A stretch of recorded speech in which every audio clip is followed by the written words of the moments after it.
काफ़ी बार सुना होगा, तुम्हारे अंदर सब कुछ सही है but you are not consistent enough. How to maintain this consistency. काफ़ी लोगों से सलाह ली होगी और फिर पता चला होगा यार ये कर ले वो कर ले and you will be consistent। But मेरे हिसाब से we should find the root cause कि why are you not able to be consistent. What is the thing in your behaviour that is not letting you maintain the consistency.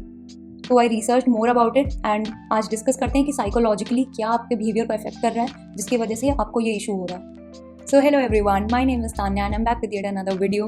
If you are new to my channel, I create content around tech, productivity and education. If you have not subscribed yet, please take a moment to subscribe because it adds a lot of motivation. And without any further ado, let's get started. जो सबसे पहली psychological theory मेरे सामने आई वो थी existential overwhelm. अगर आपने ये टर्म कभी नहीं सुना है तो इसका मतलब आप सोचने लगते हो कि यार मेरे पास n नंबर ऑफ पाथ्स हैं, मैं n नंबर ऑफ चीज़ें कर सकती हूँ। आपको लगने लगता है कि जो चीज़ मैं अभी कर रही हूँ उसका उतना कोई सिग्निफिकेंस नहीं है। आप अपना पर्पस ऑफ लाइफ खोजने लग जाते हो और आप सोचते हो कि लॉन्ग टर्म में तो मुझे ये करना ही नहीं है, तो मैं अभी इस पे एफर्ट्स क्यों दूँ। Basically this is all about existential overwhelm. आपको लगने लगता है कि मुझे करना क्या है और मैं कर क्या रही हूँ, and this just confuses you a lot. तो ये लगता है कि हम भले 100 अपॉर्चुनिटीज़ या 150 अपॉर्चुनिटीज़ देखते हैं कि यार हम तो ये भी कर सकते हैं, वो भी कर सकते हैं, वो भी कर सकते हैं, बट हमें हमेशा फोकस रहना चाहिए उस वर्क पे जो हमारे लिए करना सबसे ज़्यादा ज़रूरी है। Stop these thoughts from crossing your mind and be committed to that goal. The second theory that I came across was temporal discounting. अब temporal discounting और delayed gratification, ये दोनों बहुत क्लोजली रिलेटेड टॉपिक्स हैं। टेम्पोरल डिस्काउंटिंग बहुत simple सा चीज़ होता है।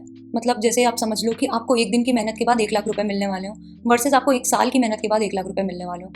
तो जितना आपका रिवॉर्ड डिले होता जाता है उतना आपका उस चीज़ से इंटरेस्ट हट जाता है, उतनी आपकी एक्साइटमेंट कम हो जाती है। तो जब भी आपको लगे ना यार कि इतनी लंबी जर्नी है, इतनी ज़्यादा मेहनत है, मेक श्योर कि आप रियलाइज़ करो कि ये आपके बिहेवियर की वजह से हो रहा है। आपके बिहेवियर में ये चीज़ आ चुकी है टेम्पोरल डिस्काउंटिंग की और आप डिलेड ग्रेटिफिकेशन से उतना अग्री नहीं कर पा रहे हो। आपको लग रहा है कि यार 1 साल तक मेहनत करनी पड़ेगी तब जाके मुझे ये चीज़ मिलेगी। तो आप अपने इस बिहेवियर को आइडेंटिफाई करो एंड मेक श्योर कि आप खुद को रिमाइंड करो, आपको सेल्फ मोटिवेटेड होना ही पड़ेगा। जो थर्ड थिंग है ना वो है संकिन कॉस्ट फैलेसी। अब इसका क्या मतलब होता है? इसका ये मतलब है कि लेट्स से आपने कोई एक पर्टिकुलर चीज़ करनी शुरू कर दी। लेट्स से कि आपने रिएक्ट नेटिव पढ़ना शुरू कर दिया। कोडिंग वालों के लिए मैं बोल रही हूँ ऑब्वियसली कि आपने रिएक्ट नेटिव पढ़ना शुरू कर दिया। अब आपको ना उसमें इंटरेस्ट नहीं आ रहा है, आप उस पर कंसिस्टेंट नहीं रह रहे हो क्योंकि आपको इंटरेस्ट नहीं है उस चीज़ में। आपके 4 दोस्तों ने आपको कह दिया कि फ्लटर ज़्यादा बढ़िया है। अब क्योंकि फ्लटर ज़्यादा बढ़िया आपको उसमें इंटरेस्ट आ रहा है, लेकिन आपने 1 महीने से रिएक्ट सीखना स्टार्ट करा था, तो आप सोच रहे हो कि मैं इसी को कंटिन्यू करूँ। बेसिकली क्योंकि आपने उसमें टाइम एंड एफर्ट्स इन्वेस्ट करे हैं, तो आप उसमें और टाइम और एफर्ट्स इन्वेस्ट नहीं कर रहे हो, अब वेस्ट कर रहे हो। You are not comfortable in switching your domain. So ये भी एक चीज़ होती है जिसकी वजह से ना आप जो चीज़ कर रहे हो उसमें कंसिस्टेंट हो, ना आपको जो चीज़ करनी चाहिए वो आप स्टार्ट कर रहे हो। यार मेरी जो चौथी थ्योरी है ना वो एनालिसिस पैरालिसिस थ्योरी है। हो सकता है आपने इसके बारे में सुना भी हो कि too much information, too many resources, too much data to process. इसकी वजह से ना आप कोई डिसीजन नहीं ले पाते हो। तो इसमें आपकी जो कंसिस्टेंसी है ना वो मोर और लेस डिसीजन मेकिंग की वजह से सक्सेसफुल नहीं हो पा रही है या आप उतनी कंसिस्टेंसी मेंटेन नहीं कर पा रहे हो। तो इसमें आपको बहुत ज़्यादा टाइम और एफर्ट नहीं देना है और आपको अपनी डिसीजन मेकिंग स्किल्स बेटर करनी है।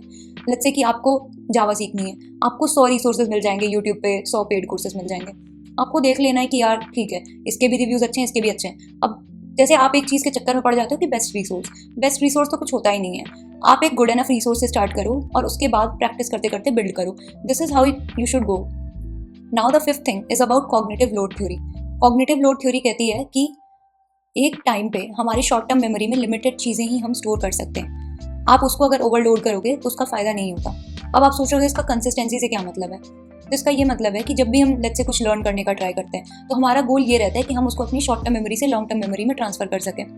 बट जब आप अपनी शॉर्ट टर्म मेमोरी में 10 चीज़ें एक बार में ऐड कर रहे हो तो ऑब्वियस सी बात है कि आपका लॉस ऑफ डेटा होता है। आप कोई भी चीज़ इफेक्टिवली नहीं सीख रहे हो, तो इसलिए आपको सेम चीज़ें बार बार रिविजिट करनी होगी। तो अगर ऐसा होता है इस सिचुएशन में आपको वो चीज़ लगेगा कि ये तो मुझे आती ही नहीं है, जबकि in reality you are doing too much. आप अगर एक टाइम पे 5 लैंग्वेजेस सीखो तो आप किसी का भी सिंटेक्स ठीक से नहीं लिख पाओगे। You will get confuse and you will have to keep going back.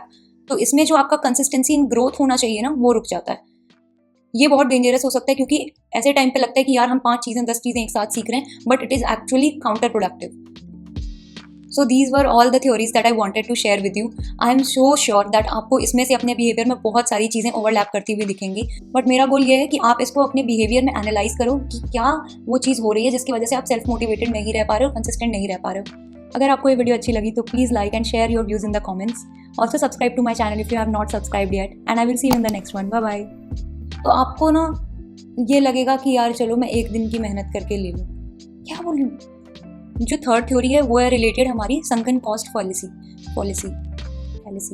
जो भी है।